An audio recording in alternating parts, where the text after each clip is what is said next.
Hello विद्यार्थी मित्रों, chapter 7 ना दाखला कंटिन्यू करिए છીએ આપણે। ઉદાહરણ નંબર 5, ઉદ્ગમ બિંદુને અનુલક્ષીને બળ આટલું છે, એટલે એ બળને લીધે ટોર્ક શોધવાનું છે અને જે કણ ઉપર બળ લાગે છે એનો સ્થાન સદિશ આપણને આપેલો છે। તો આપણને બળનો સદિશ આપ્યો છે 7 caret I plus 3 caret J minus 5 caret K અને સ્થાન સદિશ આપ્યો છે caret I minus caret J plus caret K। Torque શોધવાનું છે। તો મિત્રો આપણને ખબર છે કે ટોર્ક ટો ઇક્વલ ટુ સદિશ R ક્રોસ સદિશ F અને ક્રોસ પ્રોડક્ટને આપણે નિશ્ચાયક સ્વરૂપે રજૂ કરી શકીએ। તો નિશ્ચાયકની પહેલી હાર I J K, બીજી હાર એટલે આરના ઘટકો એક્સ વાય ઝેડ અને ત્રીજી હાર એટલે એફના ઘટકો F X F Y F Z. કિંમતો મૂકીએ તો આ I J K as it is, X Y Z એટલે આના ઘટકો 1 માઇનસ 1 અને 1, એફના ઘટકો એટલે આના ઘટકો 7 3 અને માઇનસ 5। હવે આનો ઉકેલ કરવો છે તો કેરેટ આઈ અને આઈ વાળી લાઈનો દબાઈ દેવાની, પછી આ બેનો ગુણાકાર તો +5 માઇનસ આ બેનો ગુણાકાર એટલે -3। પછી જો ઊંધું ના કરવું હોય અને દર વખતે આમ જ ગુણાકાર કરવો હોય તો આ સેન્ટરવાળું છે એ માઇનસ રાખવાનું, આ માઇનસ કેરેટ જે લખવાનું। તો આમ જ જેમ જતા હોય એમ જ પહેલાં -5 પછી -7। ઓકે, મેથ્સની આવી રીત છે। પછી પ્લસ કેરેટ કે, પછી આ 3 માઇનસ ઓફ માઇનસ +7 થઈ ગયું। તો આ 2 કેરેટ આઈ, પછી આ -12 ઇન્ટુ માઇનસ એટલે +12 કેરેટ જે અને આ +10 કેરેટ કે એકમ। તો આ થઈ ગયો ટોર્ક। ઓકે, ઉદાહરણ નંબર 6, દર્શાવો કે કોઈ એક બિંદુની સાપેક્ષે અચળ વેગથી ગતિ કરતા કોઈ એક કણનું કોણીય વેગમાન સમગ્ર ગતિ દરમિયાન અચળ રહે છે। તો મિત્રો આપણે કોઈ સંદર્ભ બિંદુ તરીકે O લઈએ, એની સાપેક્ષે ધારો કે અહીંયા કણ શરૂઆતમાં P છે, એ ગતિ કરીને અચળ વેગથી ગતિ કરીને P' પર જાય છે। તો એનું કોણીય વેગમાન અચળ રહે એવું આપણે સાબિત કરવું છે। તો કોણીય વેગમાન L ઇક્વલ ટુ સદિશ R ક્રોસ સદિશ P થાય, પણ P બરાબર mv સદિશ કહેવાય છે। ખાલી મૂલ્ય લખીએ તો R into mv sine theta કહેવાય। થોડું મોડિફાય કરીએ તો આ mv ને બહાર રાખીએ અને R ને અંદર લઈ જઈએ, અદિશ હોય એટલે તો ચાલે ને, તો આવું લખાય। તો mv અચળ છે, કારણ કે m તો અચળ જ હોય ને વેગ અચળ છે એટલે mv અચળ થઈ ગયું। R સાઇન થીટા, તો મિત્રો ઓની સાપેક્ષે પીનો સ્થાન સદિશ R હોય, પીડેશનો સ્થાન સદિશ બદલાઈને R' થઈ જાય। તો એનું સ્થાન બદલાતું જાય એમ એનો સ્થાન સદિશ ભલે બદલાતો હોય, પણ આ જે રેખીય વેગમાનના સદિશની દિશા છે એને ઓથી લંબ અંતર વિચારીએ તો એ R સાઇન થીટા તો આટલું ને આટલું જ રહેશે ને, કારણ કે અહીંયાથી આમ લંબ દોરો તો એમ ઉપર આવે અને પીડેશ ઉપરથી અહીંયા લંબ દોરો તો એમ પર જ આવે। તો આ R સાઇન થીટા તો દર વખતે આટલું ને આટલું જ રહે, અચળ રહે। તો આ mv અચળ છે, R સાઇન થીટા પણ અચળ છે, માટે કોણીય વેગમાન અચળ જ રહે। ઓકે, એટલે સાબિત થઈ ગયું। નેક્સ્ટ, દર્શાવો કે કોઈ બળ યુગ્મની ચાક માત્રા એ બિંદુ પર આધારિત નથી કે જે બિંદુને અનુલક્ષીને તમે ચાક માત્રાઓ લીધેલી છે। મિત્રો માત્ર ટોર્ક હોય એક કણ પરનું તો એ સંદર્ભ બિંદુ પર આધારિત હોય છે, પણ બળ યુગ્મનું જે ટોર્ક છે એ સંદર્ભ બિંદુ પર આધારિત નથી એવું આપણે સાબિત કરવાનું છે. તો અહીંયા એક બળ યુગ્મ લેવા માટે આપણે એક બળ એ ઉપર લાગતું હોય અને બીજું બળ બી પર લાગતું હોય એવું વિચારીએ. હવે મિત્રો, બળ યુગ્મમાં વ્યાખ્યા અનુસાર બંને બળો સમાન મૂલ્યના, પરસ્પર વિરુદ્ધ દિશાના અને એક રેખસ્થ ના હોય, એટલે જેમની કાર્યરેખાઓ અલગ અલગ હોય એવા હોવા જોઈએ. તો ધારો કે બી ઉપર લાગતું બળ છે એ એફ લઈએ, એ પર લાગતું બળ -F લીધું. બંને સમાન મૂલ્યના અને પરસ્પર વિરુદ્ધ દિશાના છે. કોઈ સંદર્ભ બિંદુ લઈએ, ધારો કે O, તો ઓની સાપેક્ષે આ બિંદુ એનો સ્થાન સદિશ ધારો કે R1 સદિશ છે અને ઓની સાપેક્ષે બીનો સ્થાન સદિશ ધારો કે R2 સદિશ છે. હવે ઉગમ બિંદુની સાપેક્ષે આની એફ બળની કાર્યરેખા આમ થાય અને -Fની આમ થાય, એટલે બંને અલગ અલગ છે. તો બેના અલગ અલગ ટોર્ક શોધીએ. તો આના માટે કરવું હોય તો torque tau equal two R1 cross બળ કેટલું છે -F, અને આ બી પરનું ટોર્ક શોધવું હોય તો ટો2 બરાબર R2 ક્રોસ સદિશ F આવું થાય. હવે કુલ ટોર્ક એટલે બળ યુગ્મનું ટોર્ક, ગુજરાતીમાં આપણે એને બળ યુગ્મની ચાક માત્રા કીધી છે, એ શોધવું હોય તો આ બંને ટોર્કોનો સદિશ સરવાળો કરો એટલે કુલ ટોર્ક મળે. મિત્રો, આપણે અહીંયા જરૂરિયાત છે એટલે આ આકૃતિ આ બાજુ ફરી કરી તમારે એક જ વખત દોરવાની છે.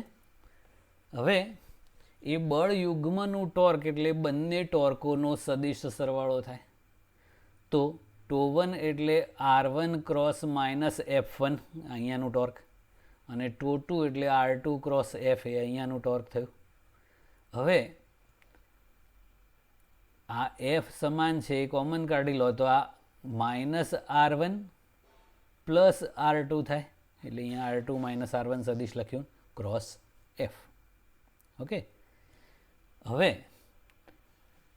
ત્રિકોણની રીત પ્રમાણે વિચારીએ તો આના શીર્ષ પર આ ABનું પુચ્છ છે ને, તો ત્રિકોણના નિયમ પ્રમાણે સદિશ R1 વત્તા સદિશ AB ઇક્વલ ટુ સદિશ R2 થાય.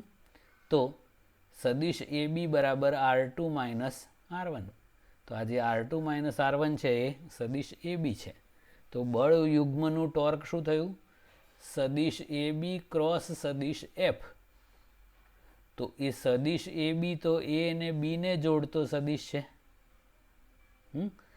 તો આમાં આપણે આ સંદર્ભ બિંદુ અહીંયા લઈએ કે અહીંયા લઈએ કે અહીંયા લઈએ કે અહીંયા લઈએ, આ તો દર વખતે એમ જ રહેવાનું ને. એટલે સંદર્ભ બિંદુ ક્યાં છે એનું આમાં કોઈ મહત્વ નથી. માત્ર બળ યુગ્મ માટે એક સિંગલ ટોર્ક લો તો હોય. આપણે ખાલી ટો1નો વિચાર કરો તો આ R1 ક્યાંથી માપ્યું? તો ઓથી. તો એમાં સંદર્ભ બિંદુઓનું મહત્વ છે. ટો2 ક્યાંથી માપ્યું? તો ઓથી, કારણ કે R2 ત્યાંથી માપેલું છે. એટલે સિંગલ ટોર્ક હોય એક કણ પરનું ટોર્ક, એમાં સંદર્ભ બિંદુનું મહત્વ હોય. પણ બળ યુગ્મનું ટોર્ક હોય એમાં સંદર્ભ બિંદુનું કોઈ ઇમ્પોર્ટન્સ નથી. ઓકે. એટલે એ બે બિંદુઓ છે જ્યાં બે બળો લાગતા હોય એમને જોડતો સ્થાન સદિશ ક્રોસ બળ. ઓકે. નેક્સ્ટ, આ એક ધ્યાન રાખજો, બરાબર? લાંબો દાખલો છે થોડોક. 70 સેન્ટીમીટર લાંબા અને 4 કિલોગ્રામ દળના એક ધાતુના સળિયાને, તો આવો એક સળિયો છે એ બી, એને 10 સેન્ટીમીટર દૂર મૂકેલ બે છરી ધાર ઉપર ગોઠવેલ છે. તો આવી એકદમ તીક્ષ્ણ ધાર છે K1 અને K2. તો બંને બાજુ 10-10 સેન્ટીમીટર છોડ દેવાની અને આ રીતે ગોઠવેલા છે. હવે એક છેડાથી 30 સેન્ટીમીટર દૂર એક 6 કિલોગ્રામનો બોજ લટકાવેલો છે. તો આ ધારો કે એ છેડાથી 30 સેન્ટીમીટર અંતરે અહીંયા આપણે કોઈ વજન લટકાયું 6 કિલોગ્રામ. છરીધાર ઉપર પ્રતિક્રિયા બળ શોધો. તો આની પર એક બળ આ વજન લટકાવ્યું એનું લાગે, બીજું સળિયાનું ખુદનું વજન બળ હોય. તો આ બંને અધો દિશામાં છે, તો એને સમતોલતા બે લંબ પ્રત્યાઘાતી બળો હોય એ પ્રતિક્રિયા બળ કહેવાય. અહીંયા R1 અને અહીંયા R2. તો એ R1 અને R2 શોધવાના છે. તો આપણે જે છરીધાર છે એ K1 અને K2 છે, જેની પર આપણે સળિયાને ટેકવેલો છે. સળિયાનું વજન છે W, એ સળિયાના ભૌમિતિક કેન્દ્ર G પર લાગે. તો એ અધો દિશામાં આમ હોય. અને આપણે જે પેલું 6 કિલોગ્રામ બોજ લટકાવેલો છે એનું વજન W1 છે, એ ધારો કે P ઉપર લાગે છે. આગળ જોઈએ ડિટેલ હવે. ઓકે, તો મિત્રો આપણે જે રાશિઓ આપણને આપેલી છે એ પ્રમાણે સળિયાની ટોટલ લંબાઈ 70 સેન્ટીમીટર છે. આ AB બરાબર 70 સેન્ટીમીટર છે. AG અને BG, તો આ G છે એ સળિયાનું કેન્દ્ર છે, તો આ બાજુ 35 સેન્ટીમીટર થાય અને અહીંથી આ પણ 35 સેન્ટીમીટર થાય, એટલે આ થઈ ગયું. સળિયાનું વજન W એટલે mg છે. સળિયો 4 કિલોગ્રામનો છે અને G 9.8 એટલે 39.2 ન્યૂટન. પછી આ જે છરીધાર છે એ આ એ છેડાથી 10 સેન્ટીમીટરે છે અને આ જે છરીધાર K2 છે એ બી છેડાથી આમ 10 સેન્ટીમીટરે છે એવું રકમમાં આપેલું છે. તો આ અંતર BK2 અને AK1 એ બંને 10-10 સેન્ટીમીટર થાય. મિત્રો P બિંદુ આગળ આપણે એક વજન લટકાવ્યું 6 કિલોગ્રામનું, તો વજન બળ W1 બરાબર 6 કિલોગ્રામ એટલે mg કરવાનું. 6 ગુણ્યા 9.8 એટલે 58.8 ન્યૂટન થયું. એ વજન છે એ આ છેડાથી 30 સેન્ટીમીટર અંતરે લટકાવેલું છે, એટલે આ AP બરાબર 30 સેન્ટીમીટર થાય. આ AG 35 સેન્ટીમીટર છે, તો આ બે વચ્ચેનું અંતર 5 સેન્ટીમીટર બચે PG. અને કેન્દ્રથી આ સળિયાની લંબાઈ આટલી 35 સેન્ટીમીટર છે, આટલું 10 સેન્ટીમીટર છે, એટલે આ GK1 અને GK2 એ અંતરો બંને 25-25 સેન્ટીમીટર થાય. ઓકે, હવે સળિયાના રેખીય સંતુલનની વાત કરીએ. તો સળિયો રેખીય સંતુલનમાં રહે એનો મતલબ કે એની પર લાગતું પરિણામી બળ 0 થવું જોઈએ. તો ઉર્ધ્વ દિશાના બળોને આપણે ધન ગણીએ અને અધો દિશાના બળોને ઋણ ગણીએ. આપણે એક સંજ્ઞા પદ્ધતિ લીધી આવી. તો ઉર્ધ્વ દિશામાં આમ બળ લાગ્યું R1 એ પ્રતિક્રિયા બળ અને બીજું R2 એટલે આ R1 પ્લસ R2. અને અધો દિશામાં બળો લાગે એક આ W1 અને સળિયાનું વજન W. તો એ બે અધો દિશાવાળા છે એટલે એ માઇનસ લીધા. આ બધા બળોનું પરિણામી બળ 0 થાય તો સળિયો રેખીય સંતુલનમાં રહે, એટલે ક્યાંય ખસે નહીં. તો આના પરથી આવું પણ લખાય R1 પ્લસ R2 આ બેને સામે લઈ ગયા equal to W1 plus W. Okay, હવે W1 અને W આપણને ખબર છે. W1 58.8 ન્યૂટન અને W 39.2 ન્યૂટન. તો R1 પ્લસ R2નું મૂલ્ય આપણને 98 ન્યૂટન મળી ગયું. ઓકે, હવે સળિયાની ચાક ગતિકીય સંતુલનની વાત કરીએ. તો જેમ રેખીય સંતુલનમાં પરિણામી બળ 0 થવું જોઈએ એવું ચાક ગતિકીય સંતુલન માટે પરિણામી ટોર્ક 0 થવું જોઈએ. તો એમાં સંજ્ઞા પદ્ધતિ કે જે વિષમગડી હોય આમ ટોર્ક એને આપણે ધન લઈએ છીએ અને સમગડી હોય એને ઋણ લઈએ. કોઈ પણ લઈ શકાય. આપણે આ રીતની સંજ્ઞા પદ્ધતિ લીધી કે આમ જે ટોર્ક લાગશે એ ઋણ અને આમ લાગે એ ધન. તો બળ ગુણ્યા લંબ અંતર કરવાનું છે. તો આ R1ના કારણે આમ સમઘડી હશે ટોર્ક, એટલે માઇનસ લીધું. તો બળ R1 ગુણ્યા એનું કેન્દ્રથી લંબ અંતર, એટલે આ થાય ને K1G આટલું થાય ને, પ્લસ R2, એ ધન કેમ લીધું? કારણ કે એ વિષમઘડી છે એટલે પ્લસ R2 અને એનું લંબ અંતર એટલે આ K2G, અને આ W1 ને લીધેલી તો એ પણ આમ છે એટલે વિષમઘડી છે એટલે એ પણ ધન લીધું. તો બળ W1 અને લંબ અંતર PG. W નું કેમ ના લીધું?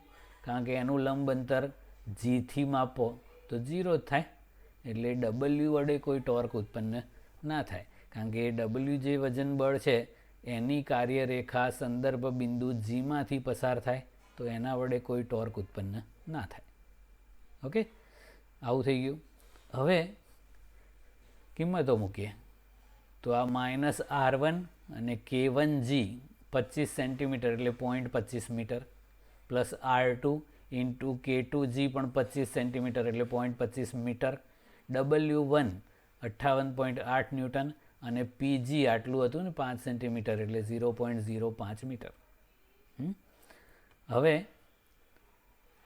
આમાં આવું લખાય, આખાને સામે લઈ લો એટલે પ્લસ થઈ જાય અને આ માઇનસ થઈ જાય, અને 0.25 કોમન કાઢી લીધા.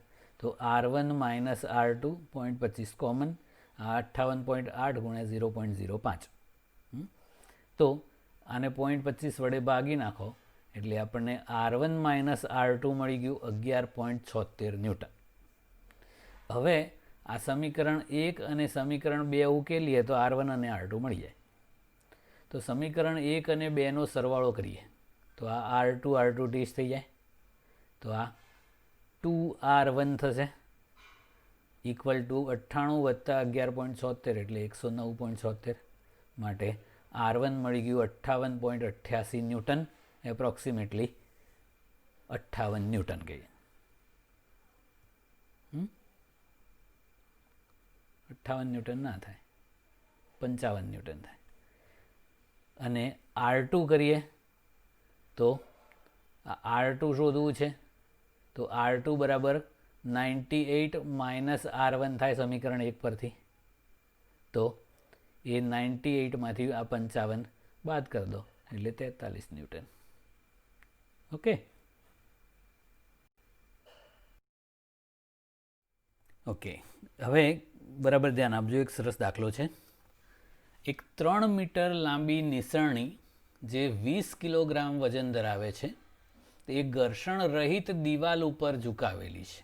તો આ દિવાલ છે એ ઘર્ષણ રહિત છે. આ જે કેસરી કલરની બતાવી છે એ બી એ નિસરણી છે. આકૃતિમાં દર્શાવ્યા પ્રમાણે એનો નીચેનો છેડો દિવાલથી 1 મીટર દૂર છે. આ દિવાલ છે ત્યાંથી અહીંયા 1 મીટર દૂર એટલે આ CA બરાબર 1 મીટર થયું. આ જે તળિયું છે એ પાછું ઘર્ષણ રહિત ના હોય નહીં તો લપસી જવાય. આ લપસી જાય ખરું, પણ આ ના લપસે, આ ખરબચડું છે. તો દિવાલ અને ભોંય તળિયાના પ્રતિક્રિયા બળો શોધો. તો અહીંયા દિવાલ પર નિસરણીના લીધે આમ બળ લાગે, એનું પ્રતિક્રિયા બળ આમ હોય, અને નિસરણીના કારણે દિવાલ પર એટલે આ ભોંય તળિયા પર આમ બળ લાગે એનું પ્રત્યાઘાતી બળ આમ હશે. તો ધારો કે નિસરણીની લંબાઈ આપણને આપેલી છે AB બરાબર 3 મીટર છે, અને નિસરણીના પાયાનું જમીનથી અંતર 1 મીટર છે, એટલે આ AC બરાબર 1 મીટર છે. તો પાયથાગોરસ કરો તો આ BC મળી જાય. તો BC બરાબર રૂટ ઓફ 3 નો સ્ક્વેર માઇનસ 1 નો સ્ક્વેર થાય.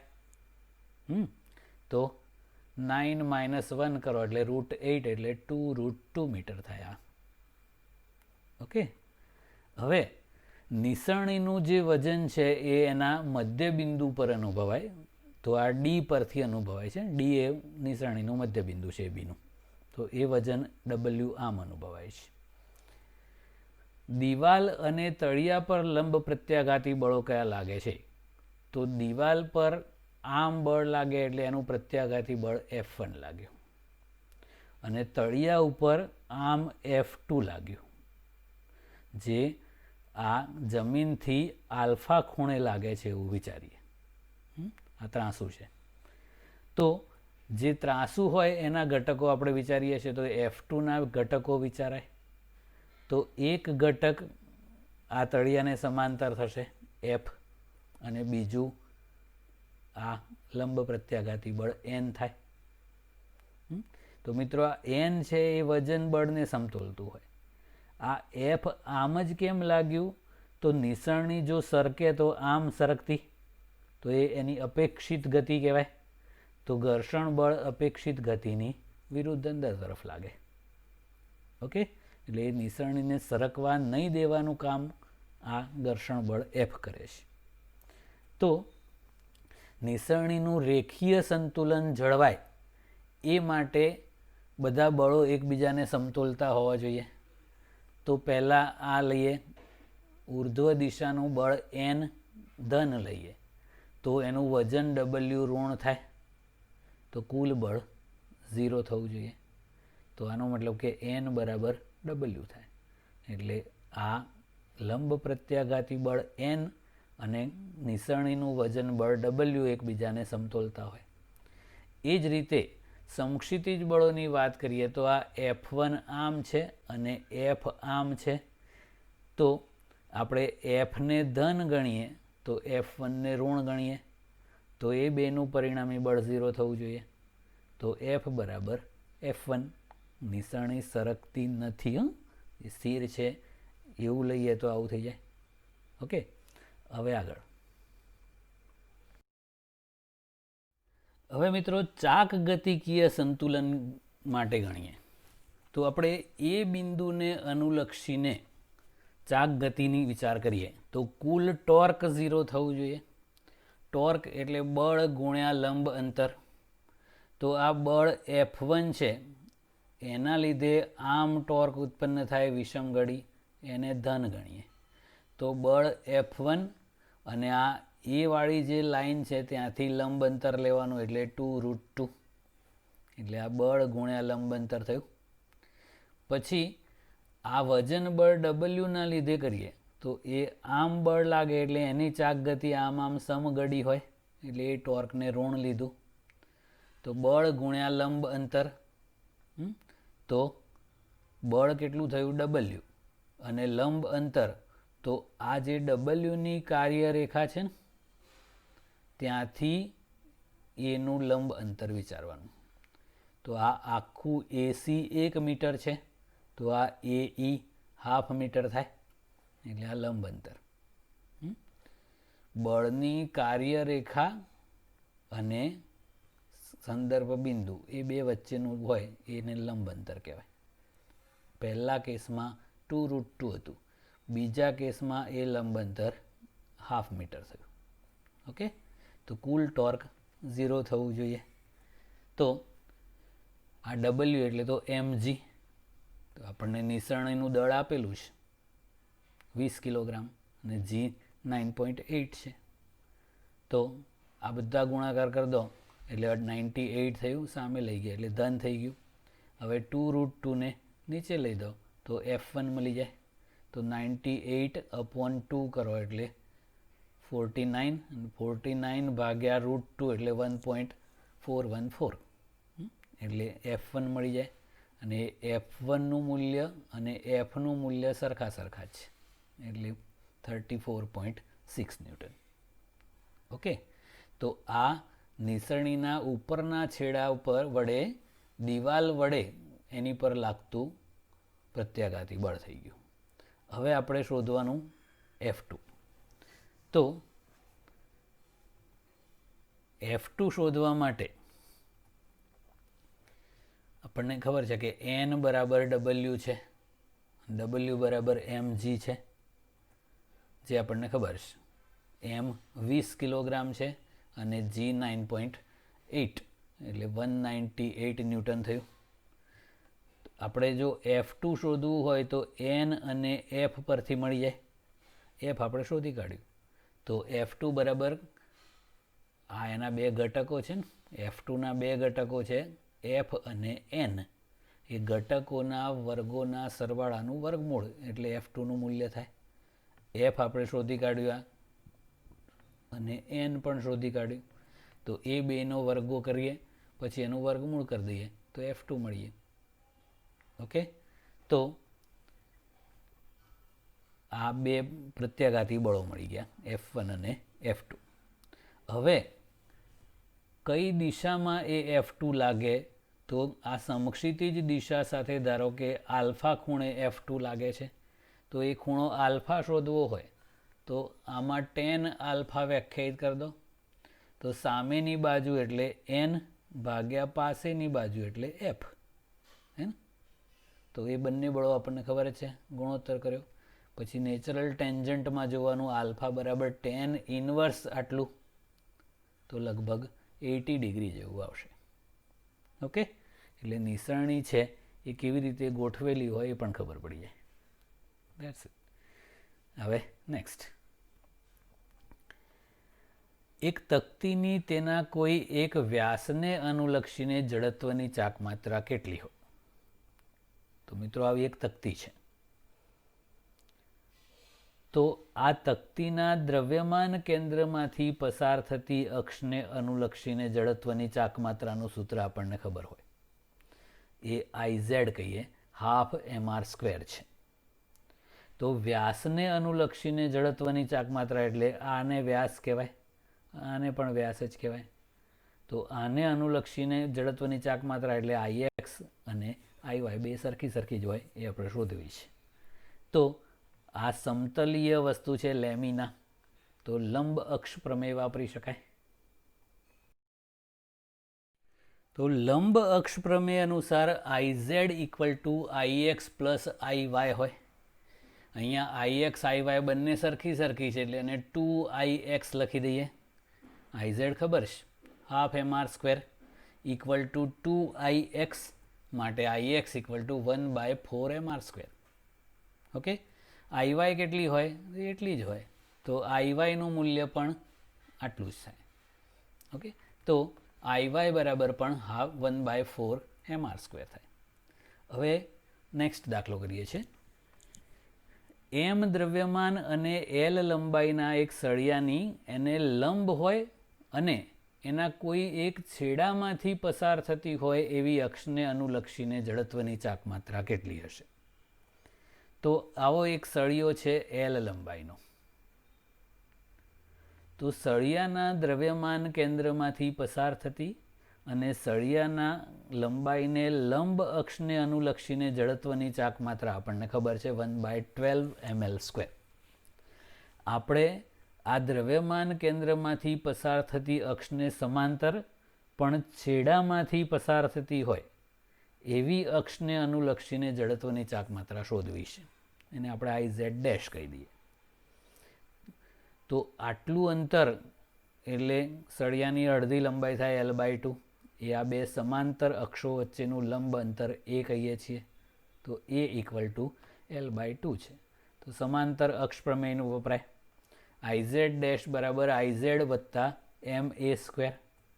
તો મિત્રો IZ આપણને આપ્યું છે 1/12 ml² પ્લસ M × A² એટલે આ L/2². તો આ 1/12 ml² અને આ L²/4 થાય એટલે આ 1/4 ml². લસા કરી દઈએ તો 1/3 ml² થઈ જાય. ઓકે, હવે આપણે ચક્રાવર્તનની ત્રિજ્યા શોધવી છે. તો આ જે IZ' મળ્યું 1/3 ml², એને આપણે ચક્રાવર્તનની ત્રિજ્યાવાળા જડત્વની ચાકમાત્રાના સૂત્ર mk² સાથે સરખાઈ દઈએ. તો mk² = 1/3 ml² થયું. તો ચક્રાવર્તનની ત્રિજ્યા mm ઉડી જાય અને વર્ગમૂળ કરી દો એટલે 1/√3 અને L² L એટલે L/√3 એની ચક્રાવર્તનની ત્રિજ્યા થઈ ગઈ. ઓકે,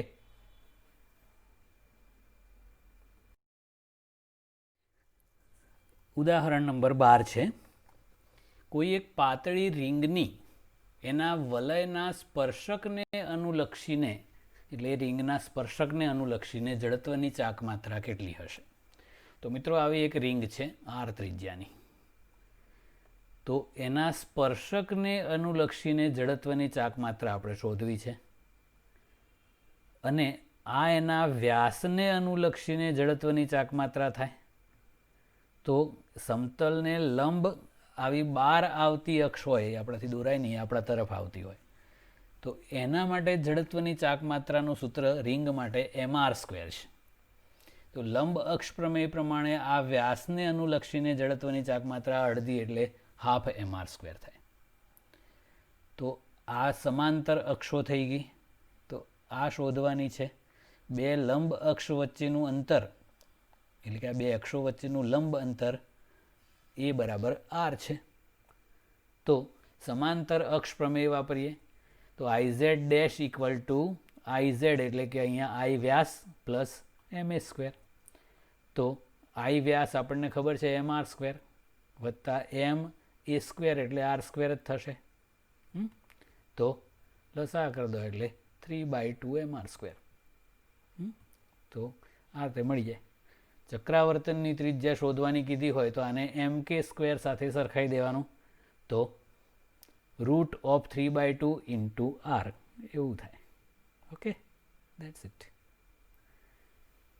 તો આ mk² સાથે આને સરખાઈ દઈએ તો ચક્રાવર્તનની ત્રિજ્યા √3/2 into r. r છે વર્ગમૂળની બહાર છે, તો આ રીતે ચક્રાવર્તનની ત્રિજ્યા મળી ગઈ. Okay, finished.